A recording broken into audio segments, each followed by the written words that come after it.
en esta ponencia y espero que de verdad tomen mucha atención porque es un tema que les va a servir, ¿no? Más allá de repente ahondar en conocimientos, sino también enfocarlo un poco más en la práctica, ¿no?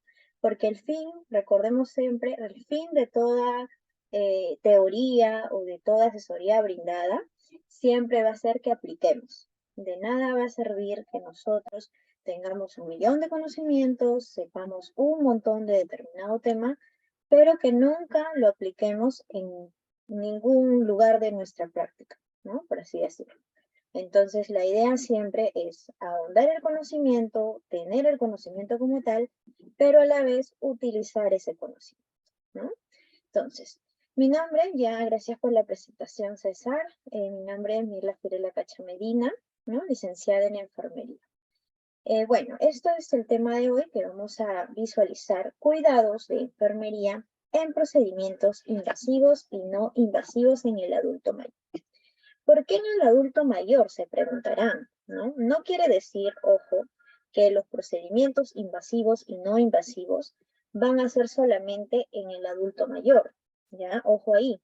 Sino que nos vamos a enfocar un poco más debido a que por ahí a veces el grupo etario de adulto mayor no es muy tomado en cuenta, ¿no? Entonces, generalmente los cuidados, todo lo que visualicemos, ¿no? Será dirigido o direccionado a una persona adulta, nada más. Entonces, no tomamos muchas veces en cuenta que el adulto mayor también es un grupo etario que muchas veces va incluso en aumento en número de personas adultas mayores, ¿no? Entonces, es por eso que hemos tratado de realizar este tema que también se lleve pues de la mano con una realidad que se visualiza día a día, ¿ya? Entonces, un poco de mi presentación, ¿no? Yo actualmente soy licenciada en enfermería, también he tenido estudios acerca de salud laboral, ¿no? En la Escuela Rebagliati. Tengo experiencia en docencia, por ahí algunos estudiantes me reconocen seguramente. En el área asistencial tengo amplia experiencia también, sobre todo en la unidad de recuperación, ¿no? Cuidados postquirúrgicos y prequirúrgicos también, ¿no? Y actualmente, bueno, soy jefa de enfermeras en un centro de especialidades médicas, ¿no? De categoría 1-3 en Lima Norte, ¿no? Entonces, un poco de mi experiencia para que por ahí me conozcan. Entonces, vamos a iniciar con una dinámica bien divertida y bien rápida y simple, ¿no? Ojo que de repente si por ahí no pueden entrar en el link o el código está lento, etcétera, pueden hacerlo a través del chat también, no hay ningún problema, ¿ya? Entonces, vamos a iniciar con esta pregunta importante. ¿Conoces algún procedimiento? ¿Has escuchado, has visto a la tía, a la abuelita, a la prima, a la hermana que le han realizado algún procedimiento de enfermería, sea invasivo o no invasivo? ¿Cuáles podrían ser estos procedimientos que tú has podido visualizar o de repente escuchar, ¿no? De repente a través de tus clases, a través de diferentes canales, no lo sé, de repente has visto en Facebook, en TikTok, ahora que está de moda el famoso TikTok, ¿no? Entonces, ¿has visto, conoces algún procedimiento acerca de el uso de objetos invasivos y no invasivos? ¿Cuáles serían esos procedimientos? Vamos a tratar de entrar al link, ¿sí? Me ayudan entrando al link los que puedan o están al menos en la posibilidad de hacerlo. Lo voy a poner en el chat para que ustedes puedan ingresar y a través de eso puedan poner sus respuestas, ¿sí? Y también, en todo caso, si es que no les figura el link, no se puede poner ahí, no sé, a veces no quiere ingresar, podrían escribir Mentimeter en Google, escriben Mentimeter y automáticamente arriba les jala una pestaña para que coloquen como una contraseña, ¿no? Entonces pueden colocar esta contraseña, ¿no? Esta contraseña, ¿sí? A ver, intentamos.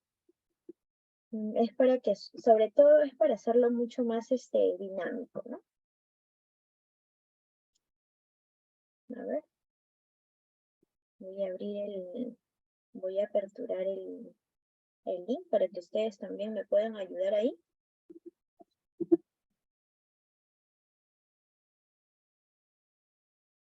Los que ya pudieron ingresar pueden incluso ir poniendo sus ideas, ¿no? Completando con ciertas ideas que tengan.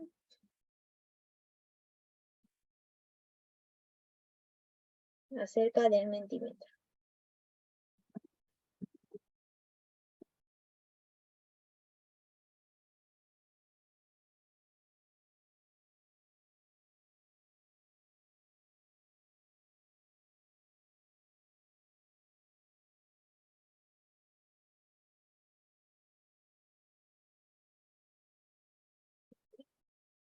Tenemos respuestas.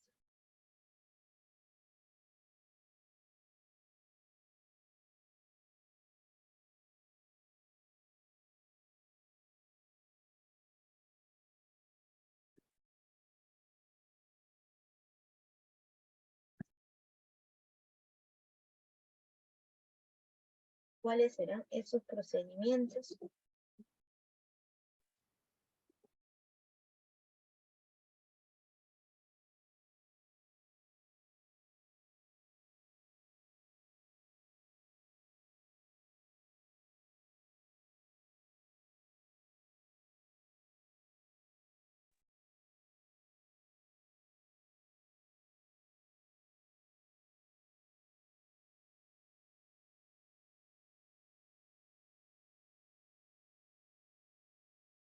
Licenciada Danitza nos comenta en el chat que uno de los procedimientos invasivos que conoce es la colocación de una prótesis en la rodilla que le hicieron a su familiar. Interesante. Nos dice, efectivamente. Una prótesis, claro que sí, viene a ser una cirugía, ¿no? Eso es una cirugía ya de amplio espectro incluso, ¿no? Entonces ahí sí o sí se va a utilizar un procedimiento, ¿no? Y es un procedimiento invasivo. Ya vamos a ver cuándo es invasivo y cuándo no es invasivo. ¿Qué más nos dice? Una máscara de reservorio. Te refieres al uso de una máscara, efectivamente. También el uso de una máscara viene a ser no invasivo, muy bien. ¿Qué otros procedimientos? Acá ponen colocación de sonda nasogástrica. Exacto, perfecto, es un procedimiento propio de enfermería. La canalización, la canalización de vía periférica, ¿no? O incluso puede ser de vía catéter central también, puede ser. El procedimiento invasivo en una liposucción. Claro que sí, una liposucción viene a ser lo que es una cirugía, ¿no? Es una cirugía amplia de amplio espectro. Un electrocardiograma, exacto. Un electrocardiograma también es un procedimiento no invasivo que nos ayuda justamente a ver cómo es el funcionamiento del corazón. Una endoscopía viene a ser invasivo. Muy bien. Invasivo, colocación de ampollas vía intramuscular. Muy bien, porque estamos hablando de un procedimiento que traspasa la barrera, ¿no? Curación de una herida es no invasivo. Muy bien. Cirugía, cateterismo, endoscopía, biopsia. La extracción de una biopsia. Y no invasiva, nos dice que puede ser la radiografía, la ecografía, diagnóstico por imágenes. Muy bien, radiografía, ecografía, pruebas de función pulmonar. Muy bien, ¿no? Muy bien, chicos, o sea, tienen bastante, vamos a llamarlo, bastante gama de oportunidades en este tema, porque veo que lo están conociendo, ¿no? Muy bien. Vamos a seguir con lo que ustedes ya me acaban de mencionar, ¿no? Que son bastantes ideas importantes. Entonces, cuando ahí ustedes me han mencionado, he podido visualizar que justamente aquí tenemos una imagen de una canalización de una vía periférica, ¿no? Y al costado tenemos también una imagen que es un procedimiento, claro que sí, sin embargo, no es de forma invasiva. Claro que voy a tener contacto con mi paciente, voy a hablarle, voy a explicarle, pero no voy a traspasar alguna barrera, ¿ya? Entonces, cuando a mí me pregunten cuáles son las principales diferencias entre un procedimiento invasivo y no invasivo, pues va a ser que justamente este procedimiento invasivo invade, valga la redundancia, ¿no? Ahí está la premisa, invade cierto tejido, cierto órgano, cierto aparato, cierto sistema que va a hacer que pueda canalizar algún medicamento, canalizar algún dispositivo, algún equipo, ¿no? Entonces, cuando estamos hablando de un procedimiento invasivo, decimos que es el que va a traspasar alguna barrera, ya sea la barrera epitelial, una barrera mucosa, etcétera, ¿no? A diferencia de cuando vemos un procedimiento no invasivo, ¿no? Cuando hablamos de un procedimiento no invasivo, es simplemente el hecho de tener contacto con el paciente, realizar un procedimiento que no necesariamente va a involucrar que nosotros traspasemos una barrera. Por ejemplo, la imagen que vemos es de un procedimiento, la toma de presión arterial, ¿no? Entonces, la toma de presión arterial es externa, es no invasiva, nos ayuda a verificar los parámetros normales de una presión arterial, pero sin necesidad de traspasar algún tipo de barrera, a diferencia de una canalización de vía como vemos en la imagen de la izquierda, ¿no? Entonces ahí sí estamos traspasando la barrera epitelial, ¿no? Porque estamos insertando un dispositivo médico, ¿sí? Entonces, creo que quedó claro esta parte, ¿no? Diferencias principales: en un procedimiento invasivo hay traspaso de barrera y en un no invasivo no hay traspaso de barrera, ¿sí? Entonces, esa parte quedó muy clara.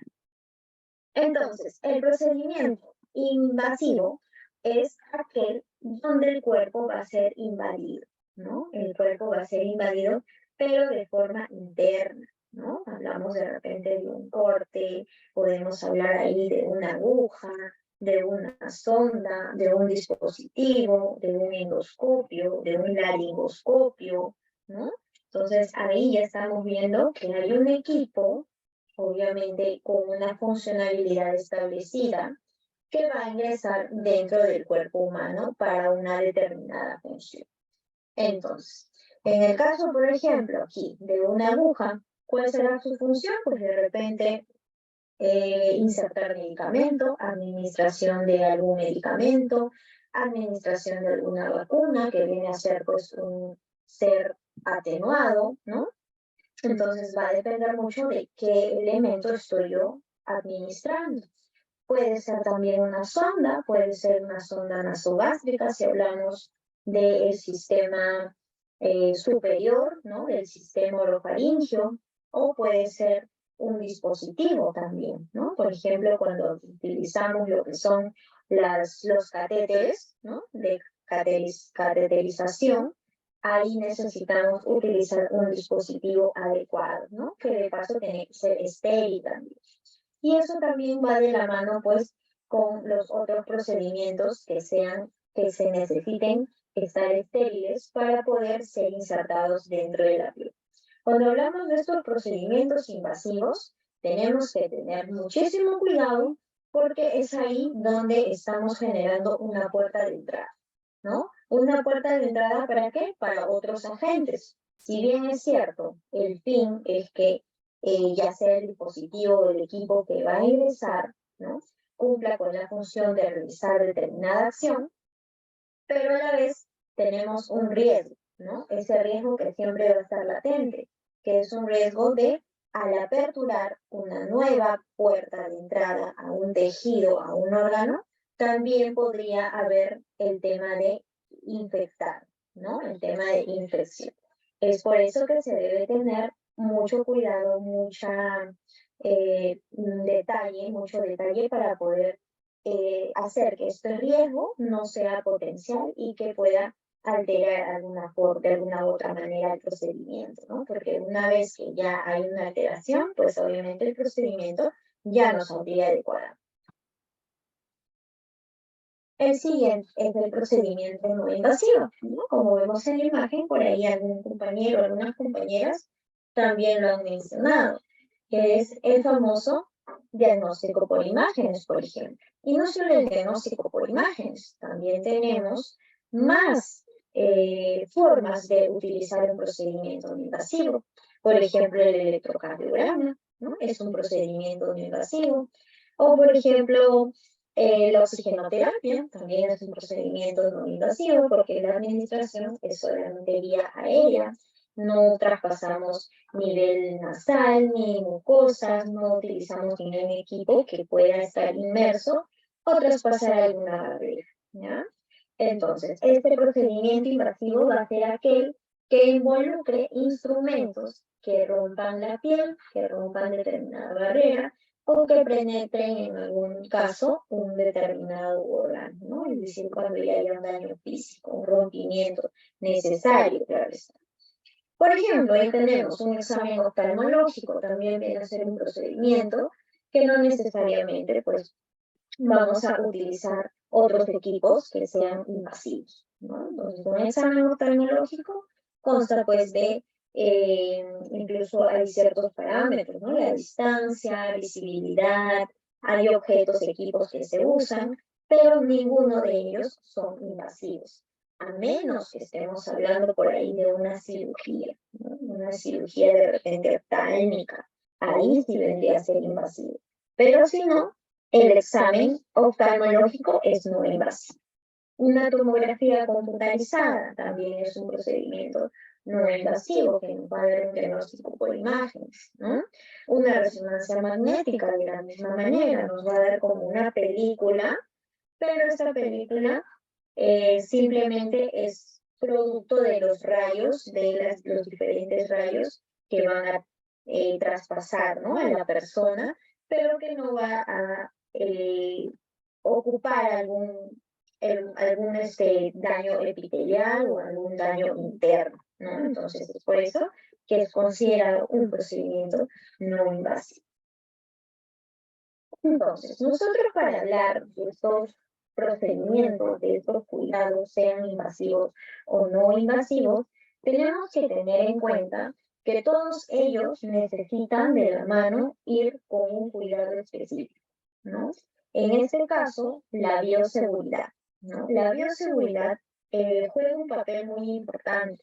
Decíamos que en algunos casos vamos a necesitar que incluso los equipos o los dispositivos se encuentren estériles, porque vamos a traspasar una barrera. Entonces, sí o sí tenemos que tener cuidado al momento de utilizar determinados dispositivos o determinados equipos, ¿no? Entonces, cuando nosotros hablamos de bioseguridad, hablamos de la bioseguridad para nosotros, pero también para nuestros pacientes, ¿no? Entonces, en general, la bioseguridad son todas esas medidas que tienen el fin de proteger la salud y la seguridad, no solamente del personal que realice el procedimiento, sino también de los pacientes, ¿no? De la persona que necesita ese procedimiento, ¿sí?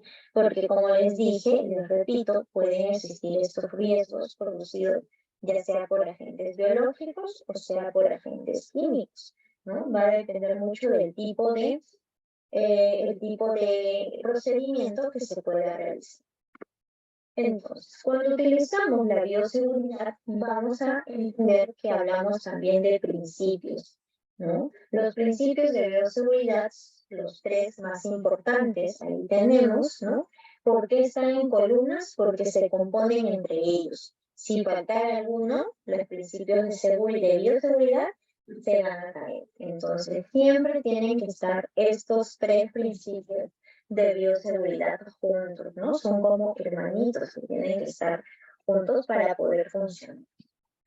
Los principios de bioseguridad, ojo aquí, lo que van a hacer es disminuir el riesgo. Sin embargo, no van a eliminarlo, ¿no? Eliminar un riesgo es imposible, ¿no? El riesgo siempre va a estar latente.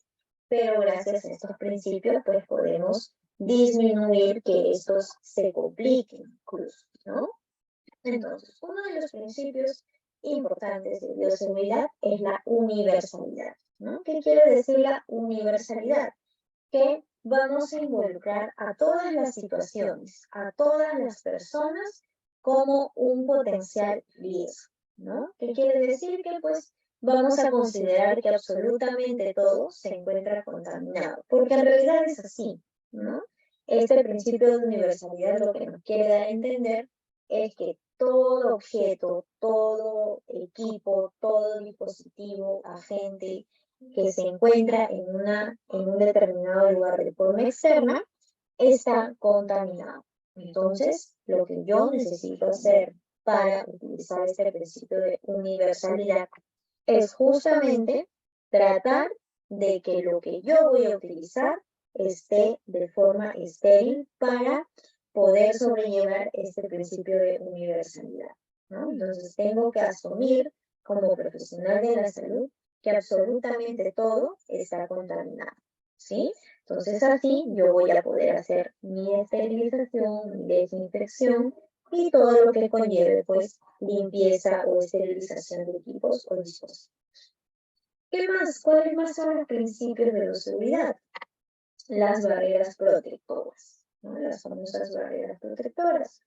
¿Cuáles serán esas barreras protectoras? Lo hemos visto siempre, ¿no? Desde siempre casi hablamos de barreras protectoras, porque es el uso de los guantes, la utilización de los mandiles, de los equipos de protección personal, ¿no? Básicamente van a hacer que nosotros estemos protegidos, pero a la vez proteger a nuestro paciente también, en caso nosotros seamos los transportadores de algún agente que pueda por ahí contaminar, ¿no? Entonces es una barrera protectora que sí o sí se tiene que utilizar, sobre todo en los procedimientos que sean invasivos porque tienen mayor riesgo, ¿ya? ¿Qué más? La eliminación, ¿no? Hay que recordar que un principio importante de la bioseguridad es la correcta eliminación, porque si no hay una buena eliminación, pueden quedar restos que luego podrían, en lugar de que esos restos formen parte de los desechos y sean eliminados, pues podrían incluso generarnos algún daño, ¿no? Entonces, esa eliminación que nosotros tengamos, sea de material utilizado, sea de componentes por ahí ecológicos utilizados, ¿no? Biocontaminados, etcétera, nos podrían generar o causar algún daño, ¿no? Entonces es por eso que tenemos que también eliminar correctamente, ¿no? Y no es eliminar por eliminar, sino que incluso tenemos nosotros, personal de la salud, cada categorización de la eliminación de los residuos biológicos, ¿no? Tenemos un lugar específico para la eliminación de punzocortantes, un lugar específico para la eliminación de lo que son residuos comunes y otro que son especiales para los residuos que contengan pues algún material tóxico, ¿no? Entonces tenemos que tener en cuenta esa correcta eliminación.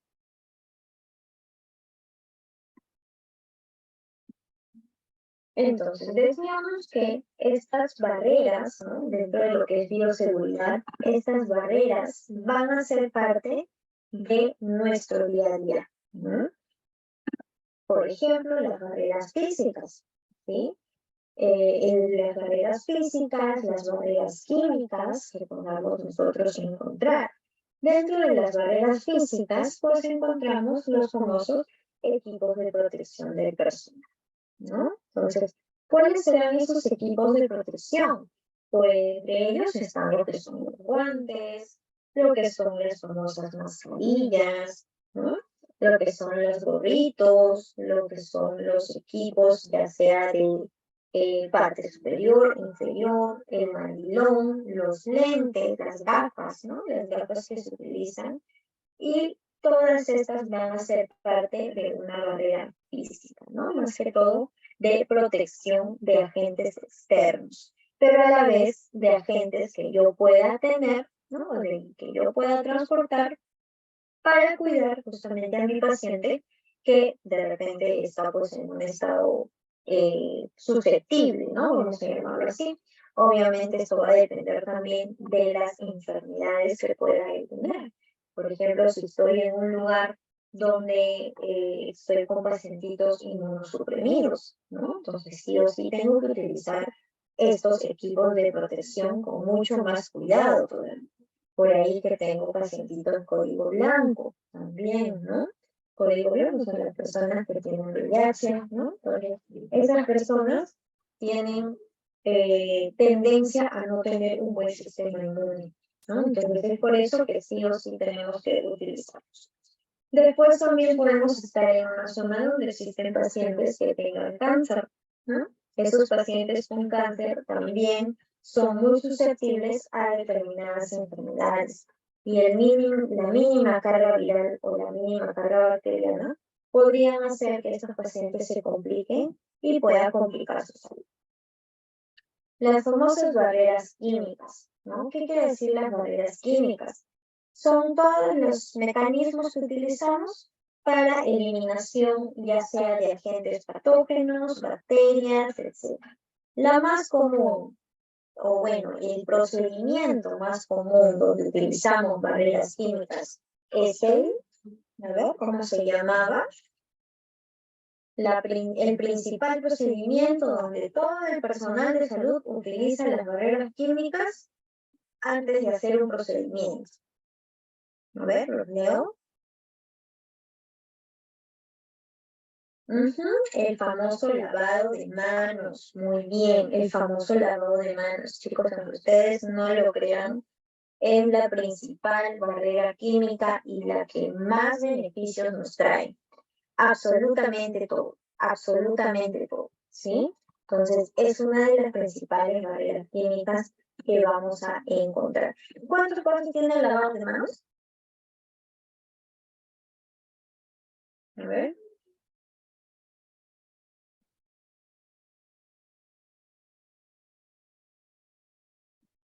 ¿Cuántos pasos tiene el lavado de manos? A ver, los leo. Ahí por ahí dicen 11, 12, 11, 11 o 12, no se acuerdan. ¿Quién da más? A ver, ¿quién da más?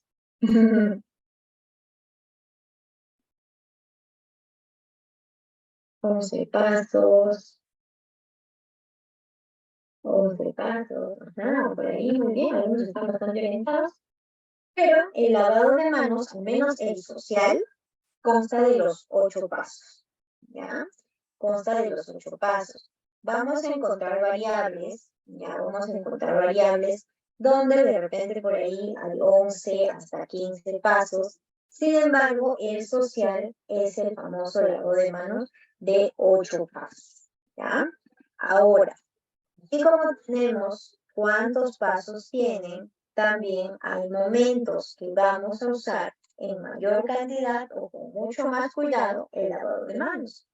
¿Cuáles serán esos momentos? ¿Han escuchado de los momentos de lavado de manos?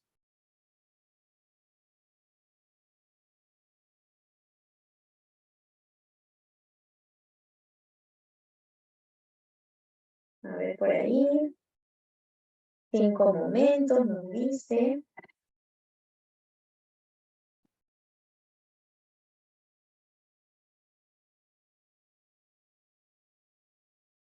Ajá, ven miradito. Muy bien. Efectivamente, ¿no? Son 5 pasos, perdón, 5 momentos importantes donde utilizamos nuestro lavado de manos, ¿no? Hablando, pues, atención en salud, obviamente, ¿no? Entonces, tenemos uno antes de tocar a nuestro paciente. Antes de tocar a nuestro paciente, tenemos que, sí o sí, hacernos pues, una higiene de manos para proteger a nuestro paciente de determinados gérmenes, determinados patógenos que podríamos transportar nosotros en las manos. Recordemos que las manos son los principales transportadores de otros microorganismos, ¿no? Entonces, sí o sí tenemos que utilizar nuestros lavados de manos antes de tocar al paciente. ¿Qué más? Antes de realizar una tarea limpia aséptica, ¿no? Antes de realizar esta tarea limpia o aséptica, tenemos que lavarnos las manos porque nuevamente podríamos contaminar de algún germen dañino, algún tipo de germen propio de otro paciente también podría darse. Después del riesgo de exposición a líquidos corporales, ¿no?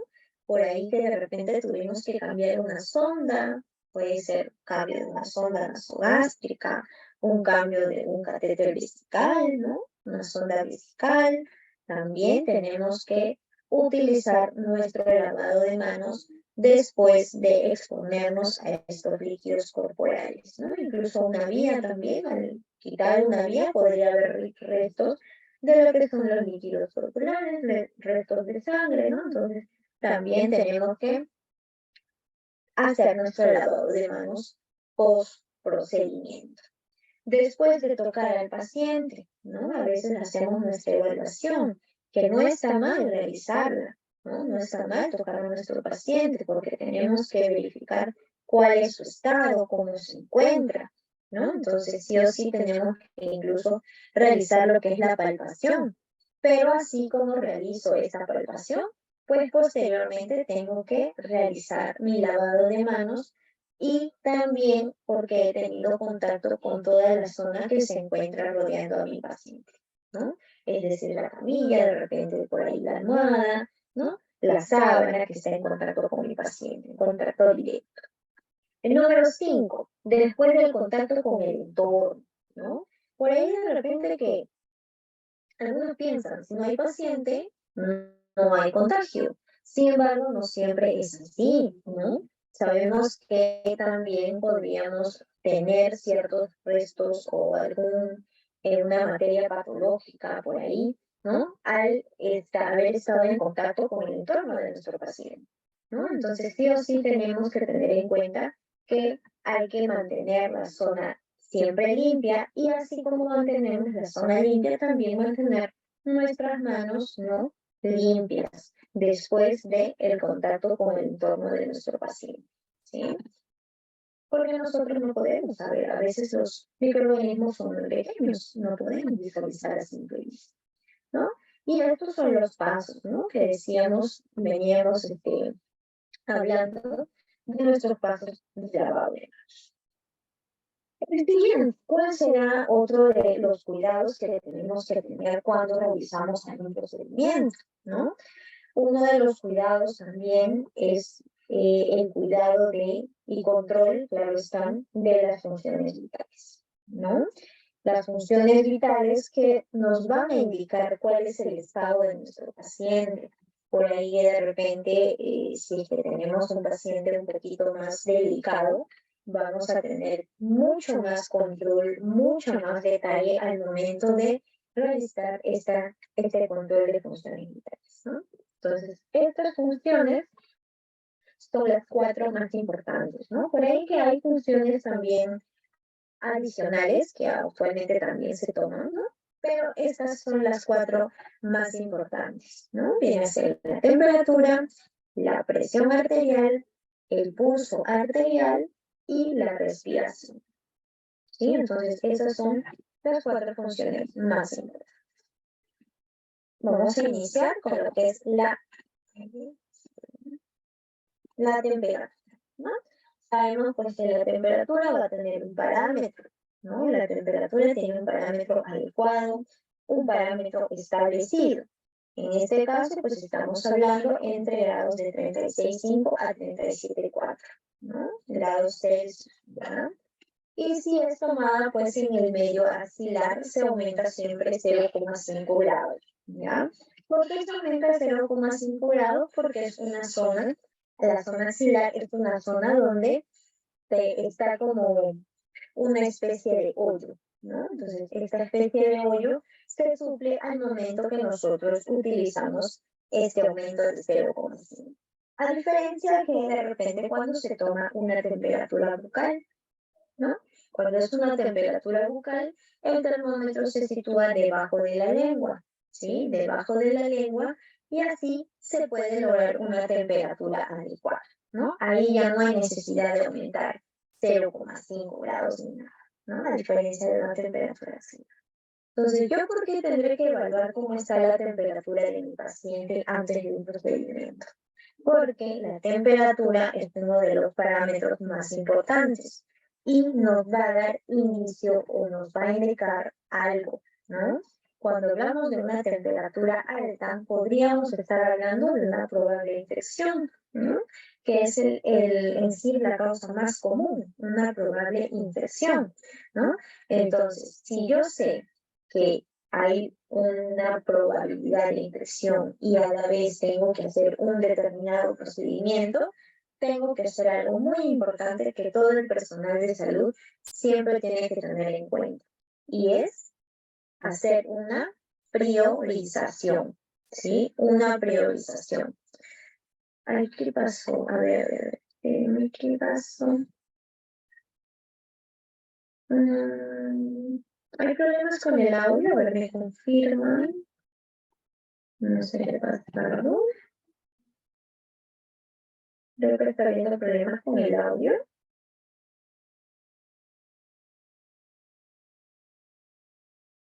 No me con. Qué extraño. A ver, voy a.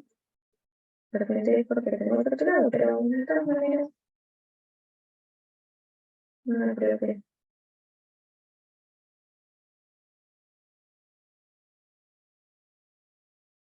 No con eco, me dicen. De repente es por la zona, pero qué raro. Ahora sí, espero que ya se escuche mejor.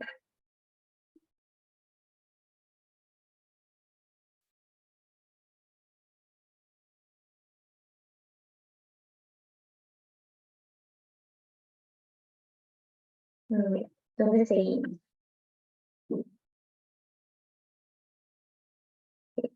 ¿Ya? Entonces, decíamos que esa temperatura me va a indicar algo, ¿no? Me va a indicar algo, que es que yo tengo que sospechar y a la vez priorizar, ¿no? Si sé que mi paciente está con una temperatura, ¿no? Puede ser elevada por encima de los parámetros normales, ¿no? Tengo que primero priorizar el restablecimiento de su temperatura antes de realizar otro procedimiento, ¿no? Entonces, por ahí supongamos un ejemplo. Tengo un paciente, eh, pongámosle de 70 años con temperatura 39,4, pero a la vez el señor necesita, o señora, necesita una ecografía abdominal completa y se encuentra en ayunas y ya van a ser las 10 de la mañana. Entonces, ¿qué priorizaré primero? Hacer la ecografía abdominal, porque van a ser las 10 de la mañana, ¿no? Es un ayuno bastante prolongado, ojo. O disminuirle la temperatura. A ver, priorizamos, enfermeros, enfermeras.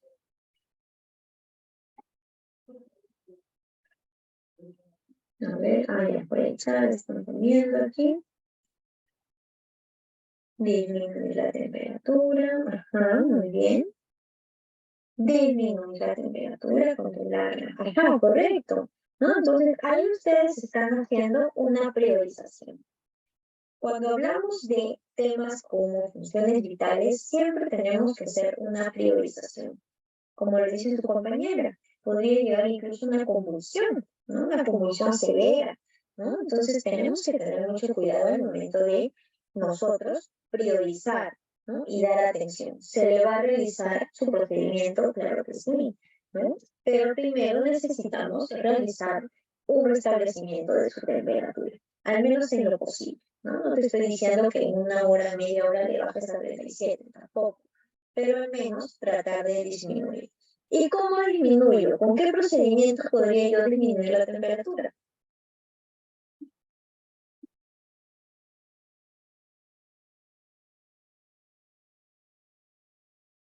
Porque hay procedimientos. Ajá, muy bien. Los medios físicos que vienen a hacer un procedimiento invasivo o no invasivo. No invasivo, lógicamente, no hay traspaso de barrera, no hay traspaso de piel, ¿no? Es simplemente superficial. Y les pregunto a ustedes, procedimientos invasivos que puedan controlar la temperatura. ¿Cuáles podrían ser esos procedimientos invasivos que me ayuden a controlar la temperatura?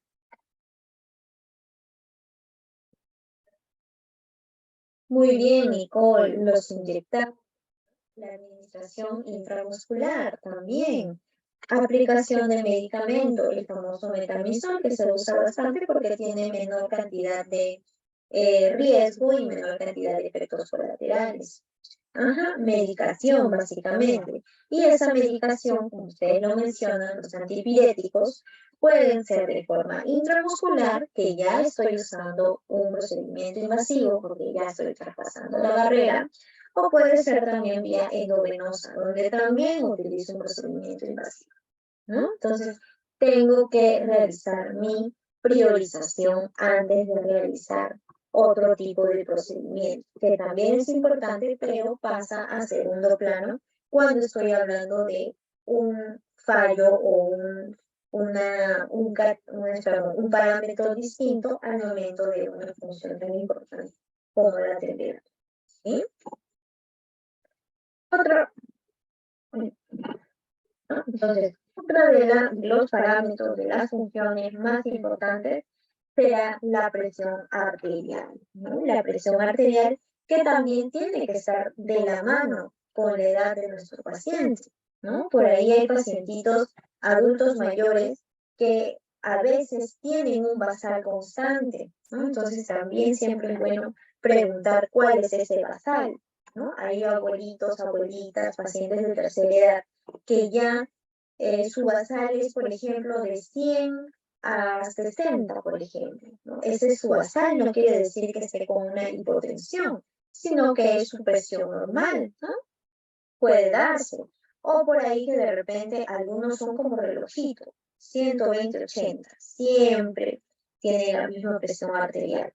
Y cuando ya se elevan, pues es justamente porque puede haber un problema ahí, ¿no? Entonces, la presión arterial también es uno de los elementos más importantes para nosotros poder controlar y así llevar un cuidado en nuestros adultos mayores antes o durante o después de un determinado procedimiento. Y de paso, pues la presión arterial viene a ser también un procedimiento no invasivo, ¿no? Y decíamos desde el inicio que simplemente utilizamos, ¿no? En este caso un equipo, para la medición utilizamos la escrita para evaluar. Exacto, no sienten ninguna dificultad, son hipotensos. Correcto.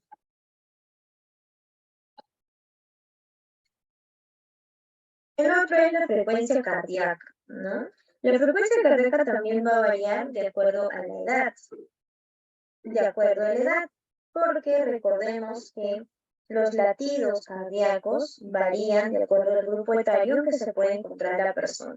Si estamos hablando de adultos mayores, podríamos estar hablando de 60 a 100 o incluso algunos 80, ¿no? Es un intermedio. Pero también hay pacientitos que tienen un basal en frecuencia cardíaca elevado. Y no quiere decir que más bien sea un fallo, sino que ya ha sido producto de alguna intervención anterior y es por eso que puedan tener después procedimientos un basal un poco elevado, a diferencia de otros que pueden tener un basal mucho menor, ¿no? Entonces, esta frecuencia cardíaca nos va a dar siempre un indicador de algo, ¿no? Un indicador que nos podría decir si este paciente está apto o no para un determinado procedimiento. Si tengo un paciente, por ejemplo, que viene a no lo sé, ya, viene, por ejemplo, por una administración endovenosa, ¿ya? De, a ver, un medicamento de ketoprofeno, ¿ya? Una administración endovenosa de ketoprofeno, pero está con 120 a 130 latidos por minuto. ¿Le colocaremos el ketoprofeno o no le colocaremos el ketoprofeno? ¿Qué dicen ustedes? A ver, los leo en el chat.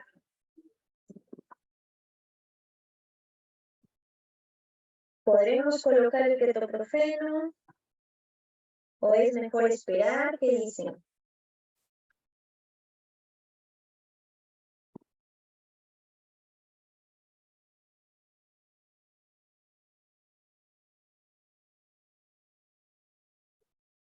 Nadie.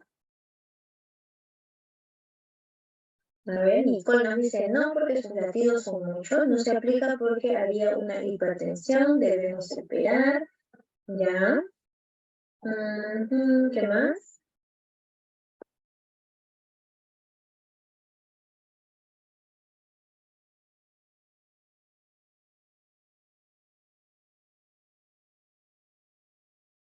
Tenemos dos caminos en sí, chicos, ¿ya? Tenemos dos caminos. Ah, ya, no me escucharon bien. Ya, si tengo un paciente que me viene con una frecuencia cardíaca mayor a 120, es decir, 130 aproximadamente, 125, ¿no? ¿Podré yo aplicar un medicamento, en este caso un ketoprofeno? ¿Será adecuado colocarle un ketoprofeno? Es decir, adecuado este procedimiento invasivo, pese a que está con un exceso de latidos por minuto, está con una taquicardia. ¿Qué dicen ustedes?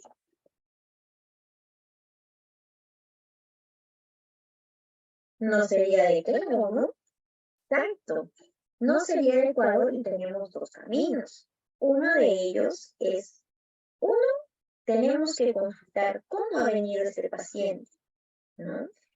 Yo veo de repente 120, 130, pero eso no quiere decir que tenga o esté mal de corazoncito. Puede que haya venido caminando y corriendo el señor o la señora, ¿no? Entonces, tenemos que esperar, ¿no? Ese es nuestro camino, nuestro primer camino.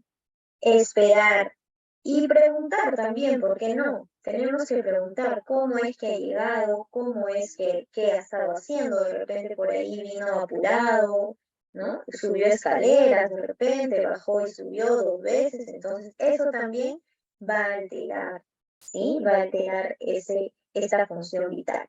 Ahora, ponte que ya el señor descansó, está tranquilo y sigue con su presión, perdón, con su frecuencia cardíaca alta, ¿no? Entonces ahí ya tengo que hacer una evaluación, ¿no? Ahí tengo que hacer una evaluación y verificar si necesariamente tengo que colocarle este medicamento o no, ¿no? Entonces ahí yo me voy a poder dar cuenta, ¿no? Siempre hay que hacer, como dice su compañera Milagrito, muy bien, estoy muy atenta, siempre hay que hacer descansar a nuestros pacientitos, ¿no? Y siempre preguntar, chicos, no se olviden esto es un detalle grande. Siempre hay que preguntar si nuestro paciente viene caminando, viene tranquilo, qué es lo que ha estado haciendo anteriormente, etc. ¿Ya? Entonces, decíamos que esta es una de las funciones que también tenemos que monitorear antes de un procedimiento, ¿no? Y también porque a veces los pacientes suelen sentirse a veces con miedo, ¿no? Tienen este temor, esta ansiedad, y eso también aumenta la frecuencia cardíaca, ¿no? Y estamos hablando de un nivel un poquito más emotivo, ¿no? Entonces ahí también tenemos que nosotros evaluar. Como decimos siempre, la evaluación tiene que ser completa. No solamente me voy a enfocar en los latidos por minuto que deben ser, sino también verificar qué es lo que está haciendo, verificar si es que por ahí ha realizado alguna actividad, cómo se siente ese paciente también, ¿ya? ¿Qué más? A ver. La frecuencia respiratoria también es una de las que tenemos nosotros que verificar, ¿no?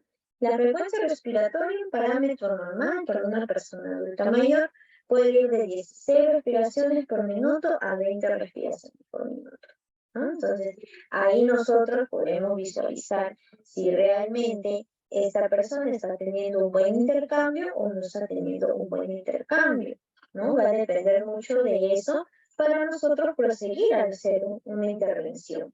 Si tiene una frecuencia respiratoria que por ahí está muy baja de repente, está agitado, tiene falta de aire, podría eso conllevarme a pensar en algún tipo de patología, ¿no? Entonces, esto tampoco es dable. Siempre tenemos que corroborar y verificar muy bien esta frecuencia respiratoria antes de realizar algún procedimiento, ¿no? Y de la misma forma que la frecuencia cardíaca, la frecuencia respiratoria también se puede alterar por el mismo nerviosismo, a veces el miedo a lo desconocido de un procedimiento, ¿no? Eso nos puede llevar a que este pacientito tenga esta incomodidad o este fallo en la frecuencia respiratoria. Y el signo de complemento, que ustedes ya lo deben conocer, es el signo de la saturación, ¿no? La saturación de oxígeno, que sí, ya esta saturación nos puede indicar si es que hay un nivel adecuado de oxigenación en sangre, ¿no? Nos va a dar a conocer si es que hay una saturación adecuada o no hay una saturación adecuada. Aquí tenemos un cuadrito. Este cuadrito que nos muestra los valores normales, ¿no?, de oximetría. Si hablamos de 95 a 99%, estamos hablando de una oxigenación normal, ¿no? Una oxigenación normal, no hay daño pulmonar, no existe algún tipo de patología, ¿no? Entonces, estamos hablando de una saturación adecuada.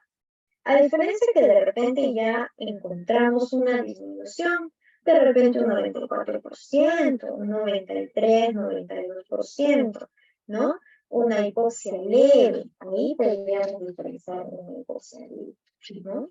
No solamente es el hecho de ver cuándo es que está elevado o cuándo es que está en un valor normal, sino también ver qué podemos realizar nosotros cuando existe este tipo de hipoxia, ¿no? Cuando ya hablamos de una hipoxia, ¿no?, cuando está menor a 94, 93, 92, ya estamos hablando de un apoyo, ¿no? Un apoyo ventilatorio. Necesitamos sí o sí brindarle apoyo ventilatorio a nuestro paciente, ¿sí? Entonces hay que tener bastante cuidado en eso. Cuando hablamos ya de niveles mucho más bajos, por ejemplo 90, 86, estamos hablando de una hipoxia moderada. Una hipoxia moderada que sí o sí pues, nos va a requerir incluso otro dispositivo, ¿no?, para utilizar esta administración de oxígeno. Porque recordemos que sin oxígeno no puede haber irrigación, ¿ya? No puede haber una irrigación en todos los ámbitos de nuestro cuerpo. Sí o sí vamos a necesitar irrigación. Si hay una falla en la saturación de oxígeno, quiere decir que todos nuestros órganos no están siendo oxigenados adecuadamente. Y si no hay un órgano, y si hay un órgano que no está siendo oxigenado, puede haber muerte de tejido, ¿no? Hay que tener en cuenta eso. Muerte de tejido, puede haber algún fallo, ya sea a nivel sistémico o a nivel orgánico. ¿Ya? Hay que tener mucho cuidado en el momento que nosotros vemos esta saturación. ¿Qué más? ¿Qué más podemos nosotros manejar al momento de que decimos que tenemos que tener cuidados con nuestro adulto mayor, ¿no?, al momento de realizar algún proceso, ¿no?, algún procedimiento? Uno de los más importantes que no podemos dejar nosotros de mencionar, que tenemos incluso que tenerlo siempre en nuestra mente, es el manejo de los principios bioéticos, ¿ya? Hay muchas personas, y eso lo van a encontrar en casi siempre, ¿no? De repente en el trabajo, no lo sé, en determinados lugares, etc. Vamos a encontrar que no siempre estos principios bioéticos se llevan a cabo o se pueden manejar, ¿no? No se pueden manejar porque simplemente no hay conocimiento de estos principios bioéticos, ¿no? Entonces, siempre nosotros como profesionales de la salud tenemos que apoyarnos en una ética, en un camino de cómo es que debemos realizar nuestras atenciones, ¿no? Entonces, en este caso, los principios bioéticos son 4, ¿no? Estos principios bioéticos del paciente son 4.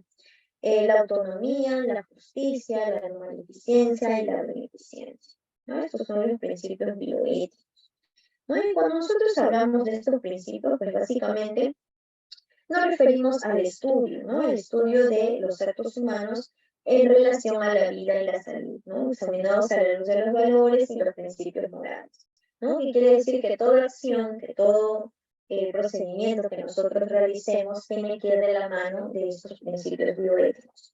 Sin principios bioéticos, sin principios no puede haber ninguna atención, no puede haber ninguna aplicación de ningún procedimiento, ¿ya? Y estos principios no solamente rigen antes de un procedimiento, sino después también, ¿no? Entonces vamos a ver aquí.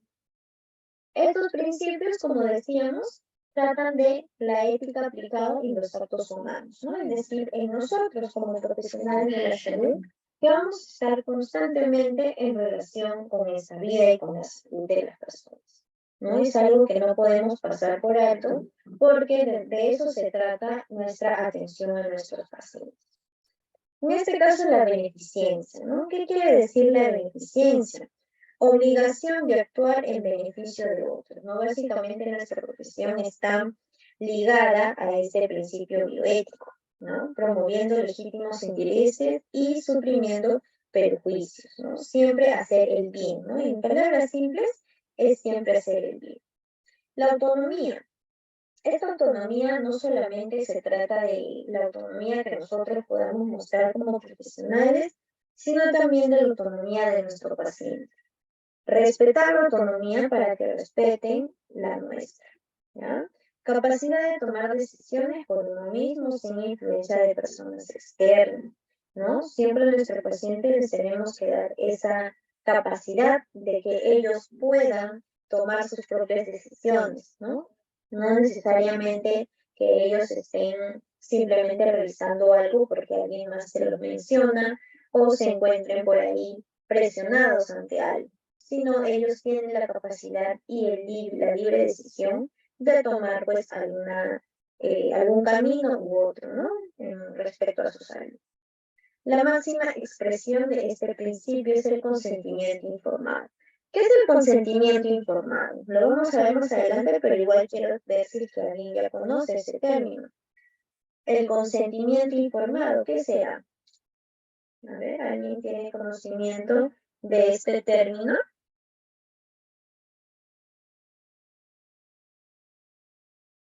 A ver.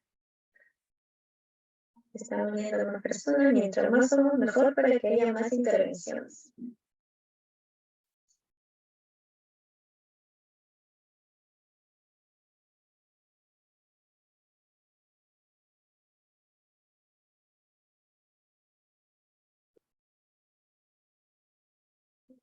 A ver, Reyes nos dice, cuando se va a hacer una cirugía tiene que firmar el consentimiento. Ajá, muy bien.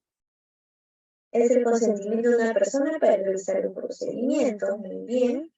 El miradito, documento donde se le informa al paciente sobre el procedimiento. Ajá, muy bien, miradito. Efectivamente. El consentimiento informado son una serie de documentos, ¿ya? Una serie de documentos legales, ¿sí? Eso tiene un valor legal. Sobre todo lo que podamos realizar en nuestro paciente, ¿ya? Entonces, siempre tenemos que tener en cuenta que este consentimiento informado le da a nuestro paciente esa autonomía de poder elegir entre realizarse un procedimiento o no. ¿Qué más? Tenemos la justicia, ¿no? También como un principio bioético. Tratamiento equitativo y apropiado a la luz de lo que es debido a una persona, ¿no? Tenemos que siempre mantener esa justicia con nuestro paciente, ¿ya? No solamente buscar el bien propio, ¿no? Siempre ser justos con esa persona, ya sea cual sea su estado de salud. Y la no maleficencia, ¿no? Que eso pues ya hace referencia a la obligación de no hacer daño, ¿no? No hacer daño porque eso podría retribuirse en nuestro paciente, ¿no? Como una falta de cuidado, por ahí que se necesita sí o sí siempre tratar al 100% a nuestros pacientes para poder lograr que se restablezca su salud o en todo caso lograr algún procedimiento para que este sea menos doloroso para él, ¿no? Entonces tenemos que tener esta premisa de la no maleficencia. Este es el famoso consentimiento, ¿no? Como pueden ver aquí, tenemos nosotros un documento que describe, ¿no? Incluso con fecha, hora y todo muy detalladamente, todo lo que tenemos que tener dentro de nuestro documento legal, ¿no? Entonces, todo profesional de la salud tiene que contar con su consentimiento informado para realizar algún tipo de procedimiento, ¿no? Entonces, este consentimiento lo que va a describir es la conformidad del paciente, ¿no?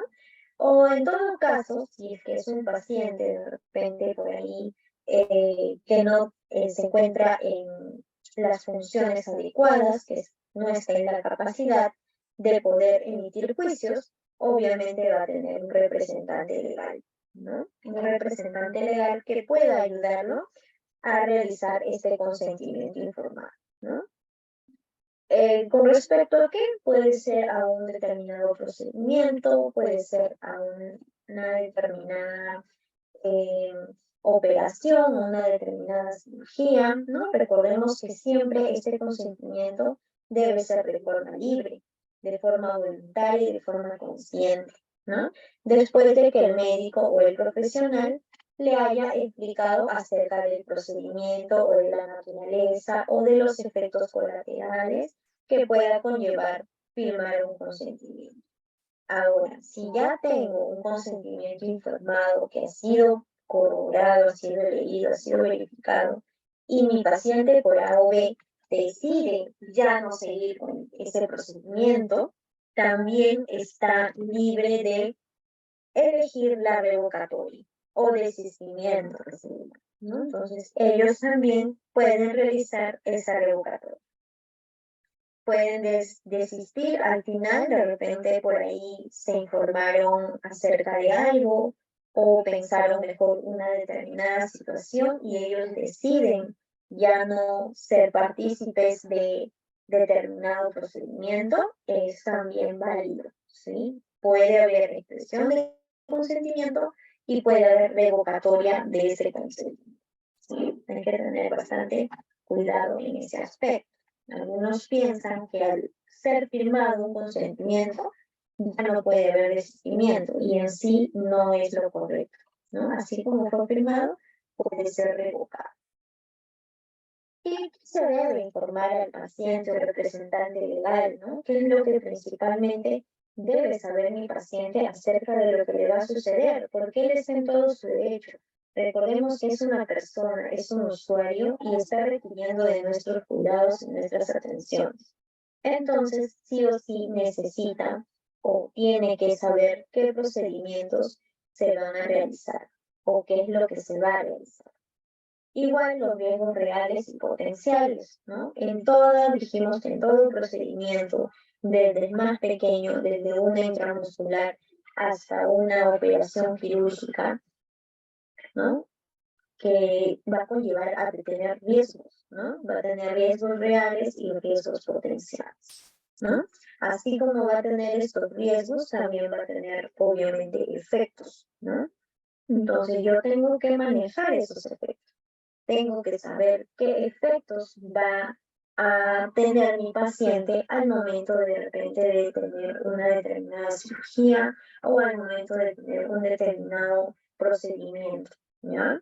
Entonces tiene que estar enterado. Los beneficios, ¿no? Que es lo más importante.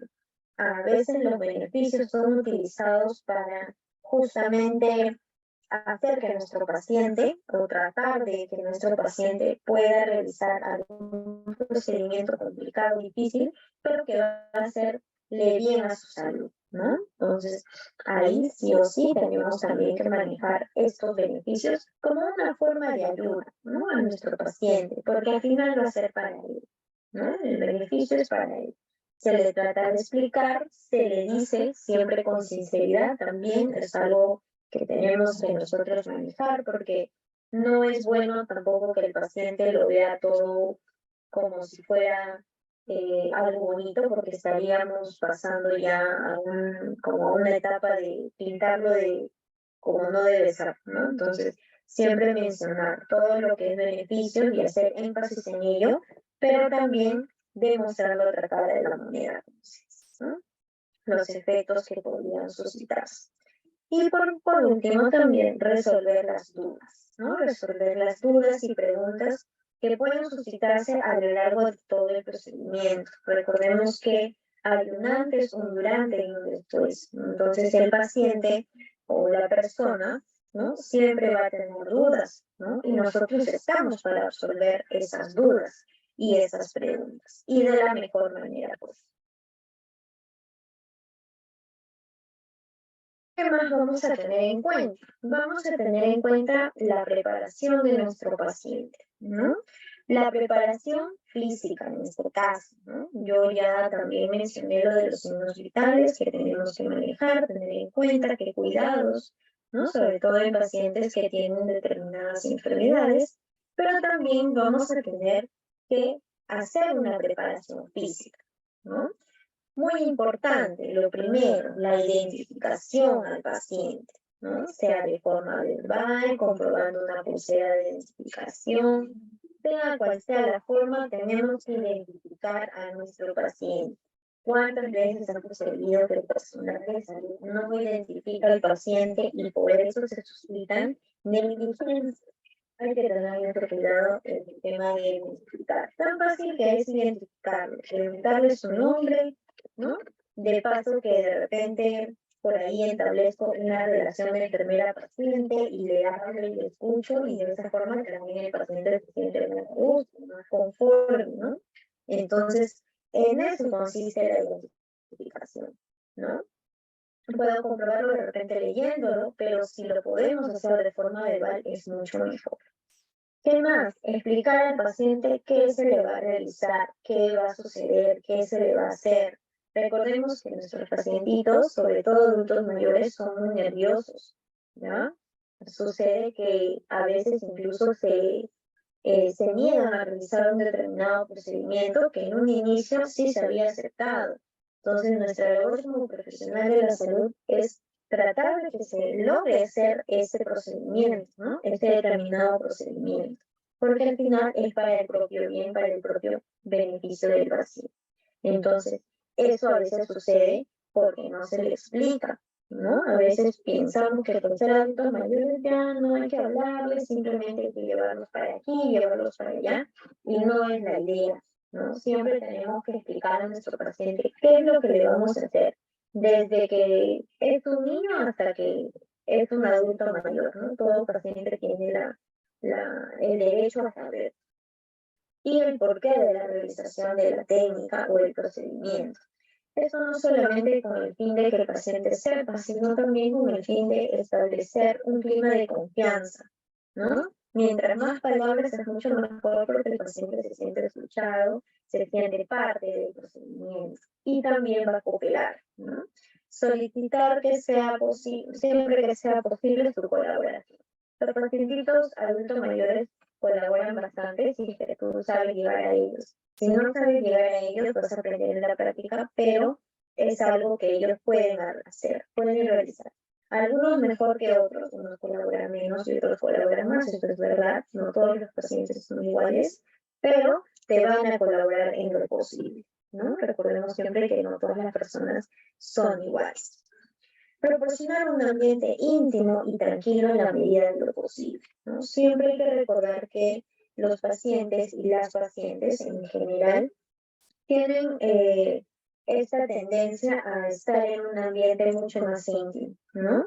Para conservar su autonomía, su privacidad, sobre todo si nos encontramos en un lugar donde se requiera cambios de vestidura, ¿no? Poner de repente determinadas indumentarias, ya sea una banca, etcétera. Siempre tenemos que mantener un ambiente íntimo, ¿no? Hacer lo posible por mantener ese ambiente. Si es que no tengo de repente un ambiente establecido, un cuarto pequeño, puedo utilizarlo como guiados y formar mis propios ambientes para que mi paciente se encuentre mucho más tranquilo, ¿no? Y esto también me va a ayudar a sobrellevar sus funciones vitales estables.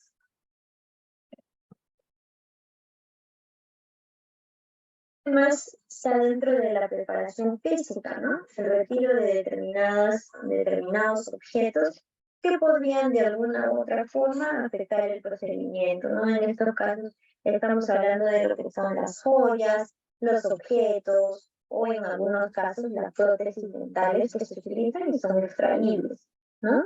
Y a veces pues vamos a tener que evaluarlo también, ¿no? Si es algo que interfiere en el procedimiento o si es algo que puede utilizarlo sin que interfiera en el procedimiento. Obviamente, si hay una interferencia, vamos a necesitar que se lo retire, ¿no? Y siempre se le pide con respeto, e incluso se le puede ayudar al retiro de estos elementos.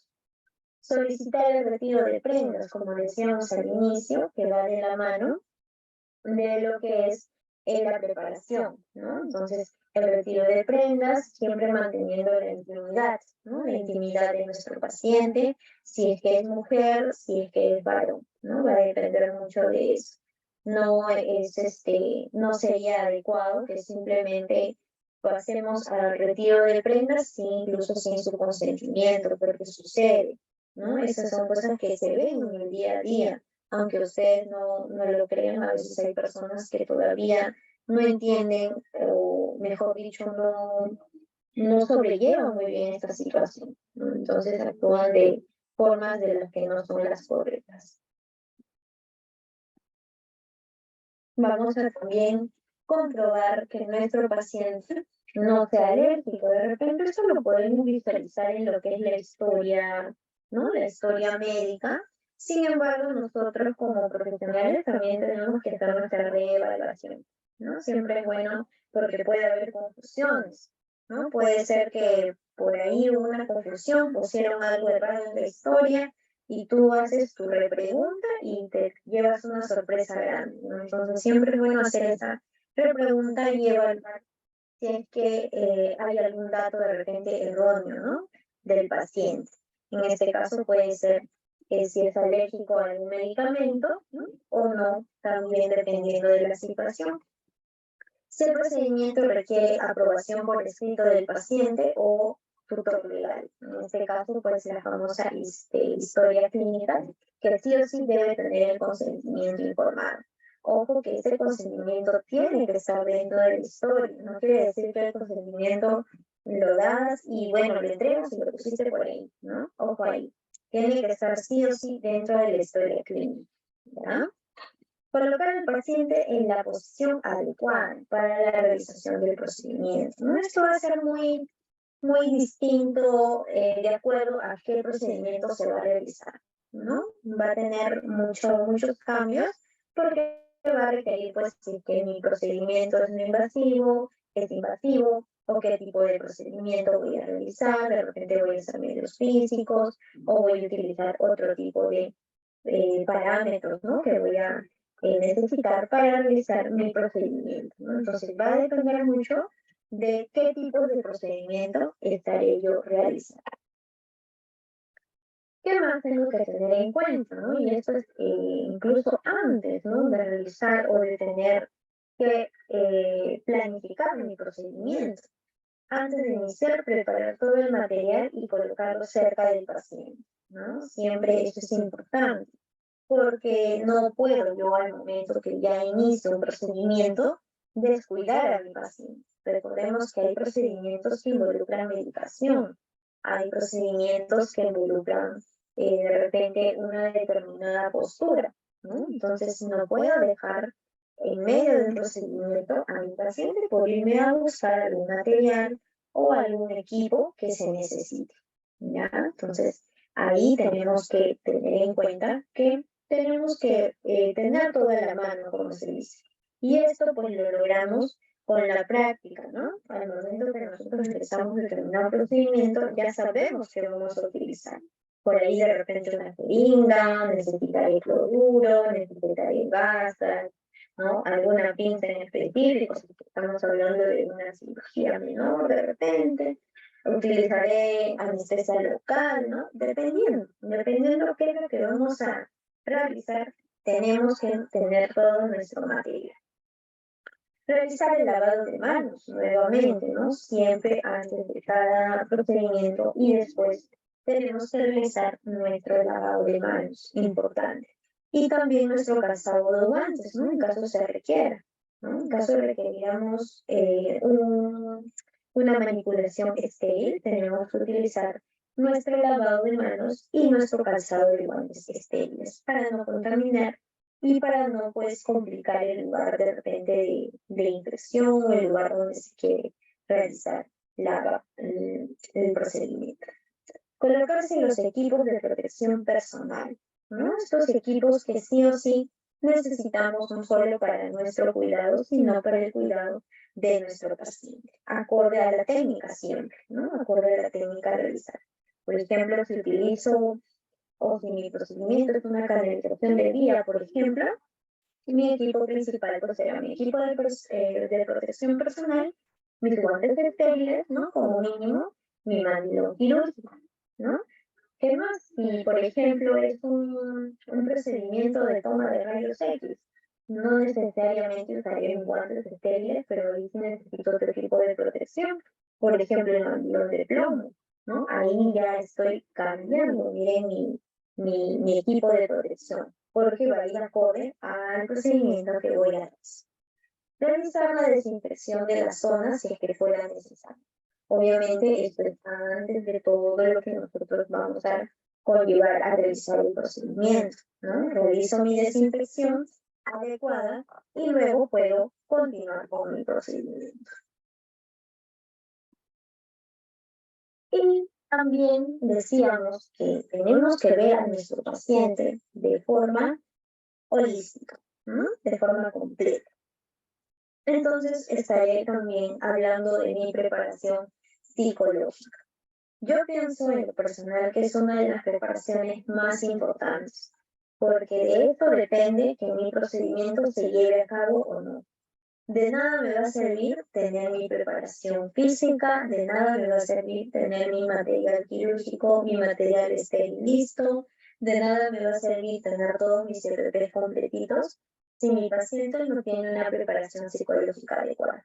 Porque yo podría estar a punto de realizar mi procedimiento y mi paciente empieza a manifestar alguna incomodidad o incluso empieza a negarse al procedimiento, porque son cosas que pasan. En medio del procedimiento, en medio de una cirugía que ya estaba programada, que ya se tienen los equipos, que ya se contrató, supongamos, un equipo adecuado, un equipo especializado, se da que los pacientes deciden justamente ya no realizarse determinado procedimiento. Y eso es porque no ha habido una preparación psicológica, ¿no? Entonces, tiene que haber siempre esa preparación psicológica, que es la más importante, incluso desde antes de su procedimiento, días antes, ¿no? No necesariamente el mismo día, tiene que ser una preparación. Es el manejo integral de la preparación del paciente al procedimiento. Es decir, esa persona ya va a estar mentalizada a algo, ¿no? Ya va a saber lo que te puede suscitar.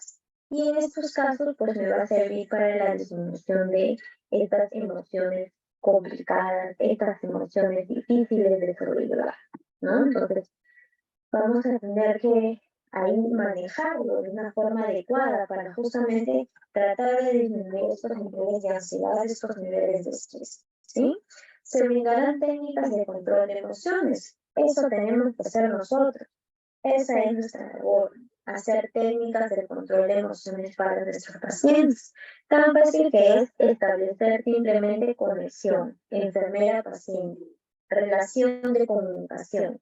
Basta con eso para que nuestro paciente se sienta más cómodo, se esté en un clima de mucha más tranquilidad, mucho más favorecedor para él o para ella, ¿no? Entonces, esas técnicas tenemos nosotros que practicar.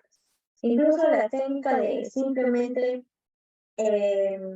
tratar de comprimir, bueno, de tener control sobre la respiración. Eso también es una técnica de control de emociones que tenemos que manejar, ¿no? Entonces hay que siempre tener en cuenta esta preparación psicológica. Y también pues tener en cuenta nuestro traslado, ¿no? El traslado de nuestros pacientes. Al hablar pues de pacientitos adultos mayores, estamos hablando de que podría haber ¿no? Una dificultad para movilizarlos, ¿no? En algunos casos sucede, ¿no? Porque ya son pacientitos que por ahí tienen alguna alteración, ¿no? Que por ahí necesitan algún apoyo, alguna ayuda, algunos que utilizan lo que son sillas de ruedas ya prácticamente de por vida, ¿no? De forma crónica. Entonces tenemos nosotros que tener en cuenta el traslado de nuestro paciente, ¿no? Tenemos que determinar el lugar, la distancia y tiempo de traslado, los materiales y el personal. Vamos a veces requerir más personal, ¿no? De repente por ahí requerimos a la ayuda de un personal más, de dos personal de salud adicionales. Entonces también podríamos encontrarnos en esa situación. Se tendrá una correcta coordinación en el momento del traslado, ¿no? De repente requerimos ahí ayuda de los familiares, también ellos nos pueden ayudar a nosotros al momento del traslado.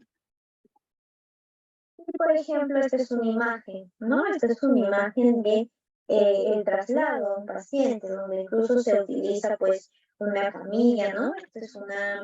Es un dispositivo que se utiliza para justamente trasladar de forma perpendicular a los pacientes, ¿no? Básicamente, esta persona se encuentra acostada y para no movilizarla demasiado, la podemos trasladar con ayuda de este dispositivo que es como una camilla de tela, ¿no? Entonces se coloca esta camilla debajo de la persona y lo que se hace es jalar, ¿no? Para poder trasladarla a una camilla sin que la persona se tienda a sentar o a doblar o a levantarse, ¿no? Y muchas veces eso sucede pues cuando se necesita llevarla de repente en una ambulancia o se necesita que por ahí requiera, ¿no? Un traslado a un hospital, de repente simplemente el traslado al hogar, porque hay muchas personas que requieren un servicio de ambulancia para que su paciente o su familiar se encuentre mucho más tranquilo, no esté pues haciendo mayor esfuerzo.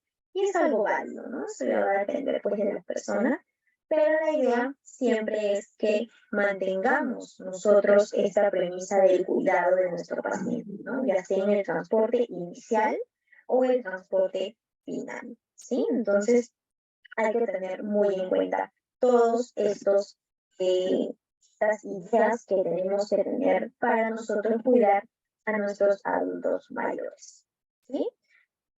Creo que está acá. ¿Estamos bien? ¿Tienen alguna duda de repente por ahí que deseen consultarme?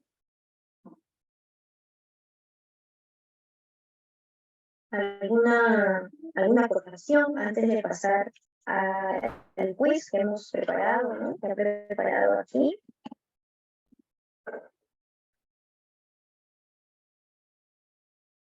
Y está claro, ¿no? Si no hay dudas, entonces le doy pase a César, ¿no? Acerca que nos explique un poquito del quiz en qué va a consistir y qué es lo que vamos a lograr. Muy bien, licenciada, muchas gracias. Por favor, deja de compartir pantalla. Chicos, atentos, atentos, por favor, porque en este quiz que hemos elaborado son solamente 10 preguntas súper sencillas de todo lo que ya han estado viendo con la licenciada acerca del procedimiento invasivo, cuál es la diferencia de un procedimiento invasivo, no invasivo, cuáles son esos procedimientos, ¿no? Acerca también de los signos vitales importantísimos. Hemos visto los principios de bioseguridad, ¿no? Referente a la universalidad, referente a las barreras protectoras, la eliminación, qué tan importante es, por qué están juntos, ¿no? Son preguntas que van a estar relacionadas en el quiz. Por ejemplo, ojo, tomen nota, barreras protectoras, ¿cuántas barreras protectoras son? ¿Cuáles son cuántos son los pasos para el lavado de manos? ¿En qué momento se usan los lavados de manos? ¿Cuáles son los controles principales en las funciones vitales, ¿no? Importante. Ya, chicos, voy a compartir pantalla en este momento y son solamente 10 preguntas. A los tres primeros puestos les vamos a obsequiar completamente gratis un certificado válido por un año, el cual va a estar alojado en nuestra plataforma y va a tener una duración de 8 horas académicas, ¿ok? A los tres primeros puestos vamos a ver quiénes son los afortunados. Comparto pantalla en este momento y en el chat les voy a colocar el link. Ya coloqué en el chat, también les voy a colocar en el grupo de WhatsApp para que puedan algunos que no ingresar. A ver. Vayan ingresando y van colocando el código que aparece ahí, ¿dónde está? Acá, perfecto. El código, perfecto, 388777. Coloquen su nombre, porque si no está en el nombre y son los ganadores, no hay certificado. Ojo.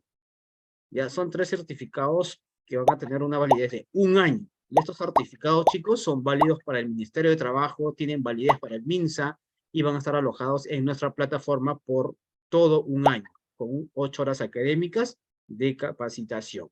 Y ya los que quieran iniciar, pues, adquirirlo más adelante, igual ya les voy a ir comentando al terminar este quiz. Ya los voy a pasar también aquí al chat. A ver, un segundo. Chicos, igual, si tienen preguntas, dudas, lo peor que podemos hacer es quedarnos con las dudas, ¿ya? Aprovechemos la experiencia, aprovechemos el expertise de la licenciada para poder desasnar esas dudas que tengamos, ¿no? Muy bien, chicos, ya puse también en el chat, en el WhatsApp, ingresen, hagan clic en el link que les acabo de pasar y coloquen el código 388777. Los 3 primeros puestos se van a llevar un certificado válido por 1 año y con validez pues para el MINSA y el Ministerio de Trabajo, ¿ok? Vamos, sigan ingresando, chicos. En 10 segundos iniciamos, ¿ya? Vamos, vamos. Son 30 y tantos que estamos en sala, 37. Voy a dejar de compartir esto. Vamos, chicos, 3 más y damos inicio, vamos. No me llega nada. Tranquila, no te molestes. Acá lo voy a volver a compartir. Ahí está. Ya puse el chat, el link en el chat de Zoom. Hagan clic en ese enlace. Pongan el código 388777. Ahí está el código. Y luego ingresen colocando sus nombres, por favor. Muy bien, ya estamos 20, sigan. Chicos, estos cursos nosotros los brindamos en 8 horas, en 2 días, básicamente, ¿no? Porque el tema es muy amplio y hemos tratado de una u otra forma reducirlo al menor tiempo posible, que son 2 horas. Y en realidad, más adelante vamos a estar brindando cursos presenciales, al cual también ya ustedes que son partícipes de este primer curso, en lo que es salud, van a tener también algunos beneficios adicionales, así que no se retiren del grupo de WhatsApp que tenemos, que hemos llegado casi a los 100 participantes. Muy bien, ya en 9, 8, 7, 6, 5, 4, 3, 2, 1, empezamos ya chicos, súper fácil, ¿ah? Ahí les sale. Y los que no escriben al chat, ya chicos, los que no han podido ingresar, escriban al chat, que también.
minuto, chicos, un minuto.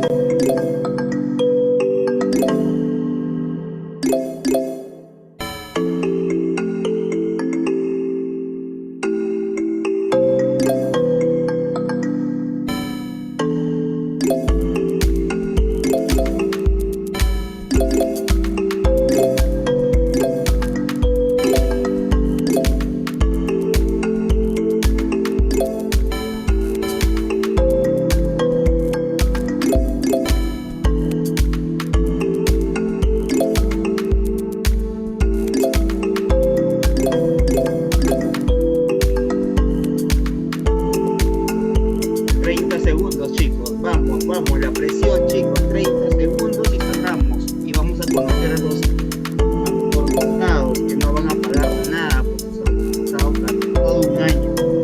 Vamos.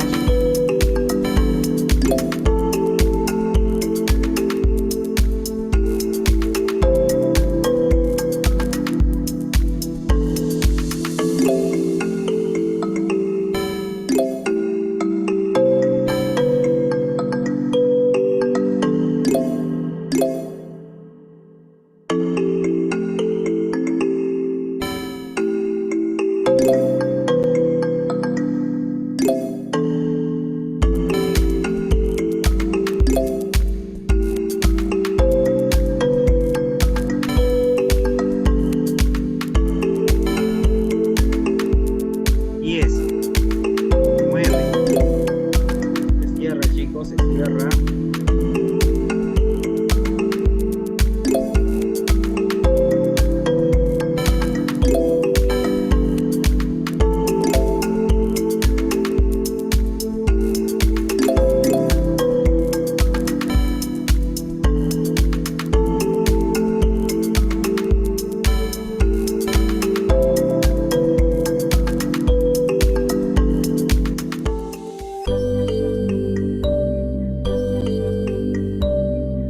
Muy bien, chicos, felicidades. Norma, a ti te conozco muy bien, Norma, siempre haciendo, pues, siempre sacando cara, ya te conozco. Tamara también te conozco muy bien, chicos.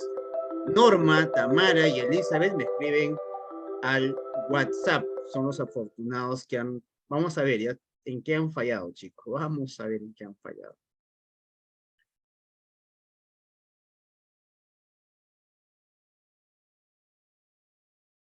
Ajá, Tamara, contestaste todo. Muy bien, felicitaciones y Norma falló en uno. Muy bien. Chicos, ahora ustedes van a preguntar, César, pero yo no gané nada, ¿cómo hago para obtener el certificado? Chicos, atentos aquí. Generalmente estas capacitaciones, ustedes que son personal de salud, deben haber llevado muchos cursos adicionales. Saben que el costo es de 80 soles, 100 soles, ¿no? Al igual que nosotros también brindamos este curso y solo el certificado pues te cuesta 80 soles. Sin embargo, por ser el día de hoy, ya, y porque la licenciada nos dijo, no, que van a estar mis alumnitos, que es, por favor, que algunos son estudiantes, por favor, darles un beneficio. Entonces, solo por el día de hoy, para todos los que ya conocen a la licenciada, también algunas amistades de parte mía, solo por hoy día el certificado te va a costar 20 nuevos soles. ¿Cuáles son los beneficios de poder certificarte? El certificado va a tener una duración de 8 horas académicas, el certificado va a tener una vigencia de 1 año, el cual va a estar alojado en nuestra plataforma, ya sea cualquier entidad que quiera validar esta certificación, basta con ingresar el número de DNI en nuestra plataforma y les va a salir el certificado que han brindado, que han llevado ustedes con nosotros, ¿no? Asimismo, vamos a enviarles el material que se ha usado para esta capacitación, como algunos otros materiales que estoy completamente seguro que les va a servir a ustedes. Son unos 30 PDFs de enfermería que tengo que también se los voy a enviar. Y sobre todo que también te vamos a enviar la grabación de este curso para que de esta manera tú los puedas revisar y te puedas, pues, de una u otra forma ir nutriendo y fortaleciendo más tus conocimientos. Chicos, nosotros somos CISO Consulting, brindamos capacitaciones a empresas y también al público en general. Y esta de aquí es nuestra primera capacitación en el área de salud. Nosotros somos especialistas brindando capacitaciones en primeros auxilios, en lo que es todo referente a seguridad y salud en el trabajo. De repente tú trabajas en alguna empresa en el cual brindan capacitaciones o necesitan capacitaciones, pues puedes contar con nosotros. Nosotros brindamos las 4 capacitaciones que exige la ley 29783, ¿no? Son capacitaciones obligatorias que toda empresa debe tener. De repente tú trabajas como enfermera ocupacional en alguna de estas empresas, puedes comunicarte con nosotros, ¿ok? Chicos, no pierdan esta oportunidad, 20 nuevos soles y van a poder certificarse por un año, solo AP, porque la licenciada, pues Mirla nos ha dicho, oye, por favor, dale ese beneficio a nuestros alumnitos. Así que ya saben, 20 nuevos soles y los pasos para poder certificarse me envían al WhatsApp que aparece ahí, 9933700138, el voucher de pago y su nombre completo. Y de esta manera nosotros ya vamos a estar registrándoles para poder emitirles el certificado, el cual va a estar alojado en nuestra plataforma por un año. Muchas gracias, de verdad. Ya dejo de compartir. Igual eso lo voy a poner en el grupo de WhatsApp. Licenciada, muchísimas gracias, chicos. Muchas gracias por darse tiempo y acompañarnos pues el día de hoy en esta capacitación. Todo aprendizaje, chicos, es importante, es de vital importancia porque de una u otra forma estamos fortaleciendo nuestros conocimientos, estamos aprendiendo algo nuevo y esto ayuda porque vamos a ponerlo en práctica en el campo laboral. La licenciada bien ya lo comentó, de nada va a servir si no lo ponemos en práctica. Y muchas veces, siendo realistas, en la práctica cambia, pero eso no deja pues decir que la parte teórica sea no tan importante, al contrario, es importante porque es conocimiento, es sabiduría, que en el campo laboral, de repente en el campo, en la cancha, vayamos a adaptarnos, es otra cosa, pero el conocimiento pues sí o sí es necesario. Chicos, muchísimas gracias, licenciada Mirla, muchas gracias por su ponencia, gracias por el expertise que ha compartido el día de hoy con todos aquí presentes. Desde aquí pues les damos un agradecimiento. Y chicos, por favor, prendan su camarita que vamos a tomarnos una foto de fin de curso para poder publicarlo en nuestras redes sociales y así pues ustedes también se hagan famosos, chicos. Licenciada, muchas gracias. Veo ahí rostros conocidos. Norma, hola Norma, Tamara, Rosario. Veo también a quién, a Julie, Gutiérrez, Gabriela, Jessie. Sí, chicos, con tiempo, vamos a ir publicitando los otros cursos. Parte de nosotros como CISO Consulting es esa responsabilidad social que tenemos con todo, ¿no? Porque brindamos cursos gratuitos con certificación opcional. El que quiere puede certificarse, el que no, no, pero es parte de la responsabilidad social de la empresa, brindar estos cursos gratuitos para que de una u otra forma podamos fomentar, pues, incrementar, ¿no? Los conocimientos de nuestros participantes. Ahora sí, licenciada, unas últimas palabras antes de tomarnos la foto de fin de curso. Nada. Sí, muchas gracias, ¿verdad? Gracias por el espacio, ¿no? Gracias a todos los asistentes también. Espero que este tema pues les haya servido bastante y que pongan en práctica todo lo aprendido, ¿no? Que es la pieza fundamental en sí, ¿no? Ese es el fin de que ustedes puedan haber estado presentes aquí hoy, ¿no? Gracias por su asistencia y espero que pongan en práctica esto y lo lleven a cabo dentro de sus áreas, ¿no? Donde se encuentren, ¿no? Siempre tengan en cuenta. Muy bien, Gracias. chicos. Ahora sí, para la foto, dedito arriba si te gustó el curso y sonrían, por favor, sonrían. Digan, a ver qué pueden decir. COVIDcito, ¿ya? A la 1, a las 2 y a las 3. Perfecto. La primera foto está. Ahora vamos por el siguiente grupito. Un segundo, por favor. Ok, a la 1, a las 2 y a las 3. Está triste, Verónica Ramos, está triste.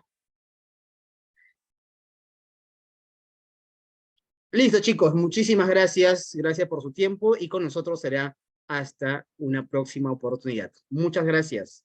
Chau, chau.